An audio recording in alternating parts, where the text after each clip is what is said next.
I told you that I never would. I told you I changed, even when I knew I never could. Know that.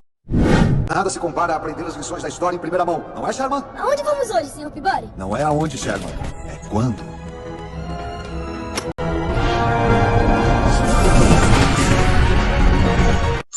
Senhoras e senhores, vamos embarcar em uma alta aventura, então coloquem os cintos de segurança, peguem a pipoca e bora embarcar na história do Sr. Peabody e Sherman. O que é o socialismo? Bom, como todos nós sabemos, o socialismo é um sistema político e econômico baseado na igualdade. Então, ele sugere a distribuição igualitária de renda, extinção da propriedade privada, socialização dos meios de produção, economia planificada, além disso, a tomada do poder por parte do proletariado. Bom, e o socialismo, ele propõe-se uma sociedade sem classe, onde, os bens e as propriedades passam a ser de todos. E a intenção disso, a intenção dele é, acabar com as grandes diferenças econômicas entre as pessoas, entre os indivíduos, e que, não tenha divisão entre pobres e ricos. Agora falando sobre o socialismo utópico.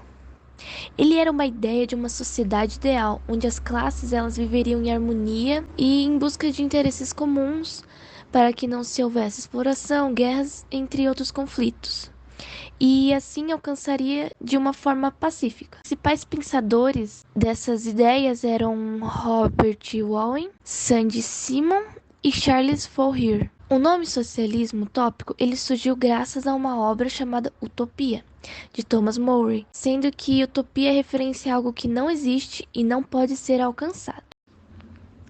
E assim, de acordo com os socialistas utópicos daquela época, o sistema socialista se instalaria de forma lenta e gradual. Agora vamos tentar entender um pouquinho sobre a história desse conceito que chamamos de socialismo científico. Essa expressão, socialismo científico, é utilizada desde a década de 1840, quando um teórico do pensamento socialista chamado de Pierre Joseph utiliza o conceito para falar de uma sociedade governada por princípios científicos, por uma espécie de razão pura. Já na década de 1980, que já falamos anteriormente, estabeleceu esse conceito para se diferenciar das outras formas de socialismo. O socialismo científico seria, na verdade, a obra de Marx, que estaria distante e superior de toda forma aos pensadores utópicos. Agora vamos falar sobre duas pessoas muito importantes para o socialismo científico. Primeiro vamos falar sobre Karl Marx, que foi um filósofo e sociólogo alemão que passou grande parte da sua vida em Londres e na Inglaterra. Além de ter contribuído para o estudo social e econômico, foi desenvolvedor de uma teoria política que deu o alicerce ao socialismo científico. Agora vamos falar também sobre um filósofo que foi muito importante para o socialismo científico, que foi o Friedrich Engels, um filósofo alemão que foi o principal colaborador de Karl Marx e um dos colaboradores do socialismo científico. Sua obra é vasta e profunda, contemplando uma análise econômica da história e a organização social de vários países europeus, como a Inglaterra, Alemanha, França e Rússia. Os criadores do socialismo científico se dão por Karl Marx e Engels. Eles dois eram amigos e o jeito que eles se encontraram foi muito interessante, porque Engels fez um livro, na verdade um artigo, com o nome Esboço de uma Crítica da Economia Política. Então o Karl Marx se impressionou e eu imagino que eles dois tenham conversado muito sobre a política. Esses dois homens decidiram criar o socialismo por conta de alguns costumes que estavam ocorrendo naquela sociedade, principalmente por conta da primeira revolução industrial que aconteceu lá na Inglaterra, onde o povo proletariado sofria diariamente, trabalhando cerca de 14 horas. E idoso não escapava, mulher grávida não escapava, todos trabalhavam e viviam em condições precárias. E muitas das vezes poderiam até se machucar, porque no lugar onde trabalhavam não tinha qualquer tipo de ferramenta adequada. Enquanto isso, a burguesia só crescia, ficava mais rico e o pobre ficava mais pobre. E o capitalismo só crescia e as indústrias só cresciam. Porém, os trabalhadores só diminuíam em questão de pobreza, em questão de dignidade.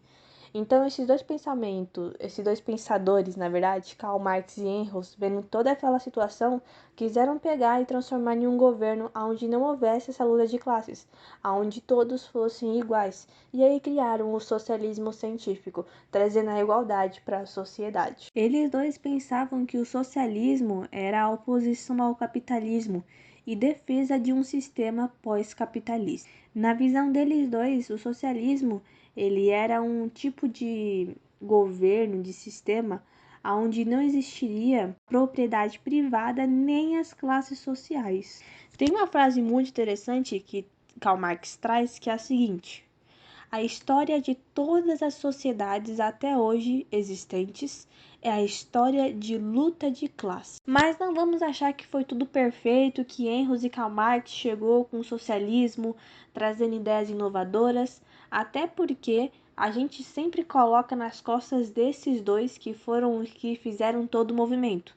Mas também teve outros colaboradores para que o socialismo tivesse, vamos dizer, chegasse em níveis tão grandes. Porque muitos tópicos abordados sobre o socialismo não foi Karl Marx ou Engels que compôs ou criou. Até porque Karl Marx, ele se preocupou mais em encontrar as contradições dentro do capitalismo do que discutir do socialismo. Porém, não vamos também deixar de falar que eles dois foram importantes. Foram importantes, sim.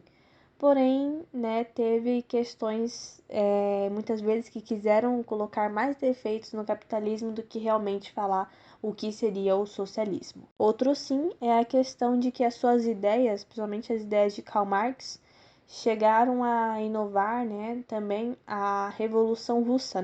Lenin, que foi um grande líder da Revolução Russa, pegou as ideias de Karl Marx para libertar o povo. Bom, agora a gente vai falar sobre as diferenças que Lenin e Stalin têm. Lenin era basicamente uma pessoa que acreditava que o Estado deveria fornecer tudo para o povo e que o povo não precisava tanto se rebelar. Ele acreditava que o Estado era como se fosse uma pátria, um pai para todos, e o pai precisa fornecer tudo, na teoria dele.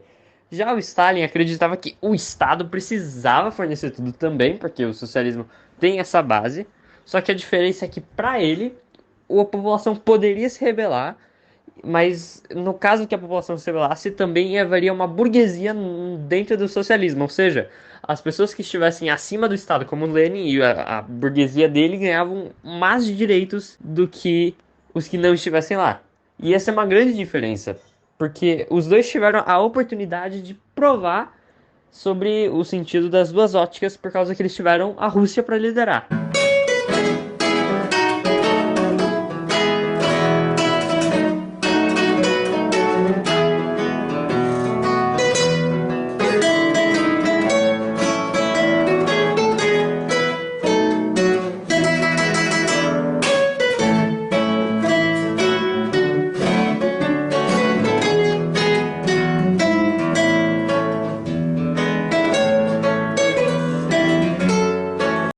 Obrigada a todos que tiraram um tempinho para ouvir a gente hoje. A gente é muito grato pela oportunidade. Eu espero que todos tenham gostado da nossa apresentação.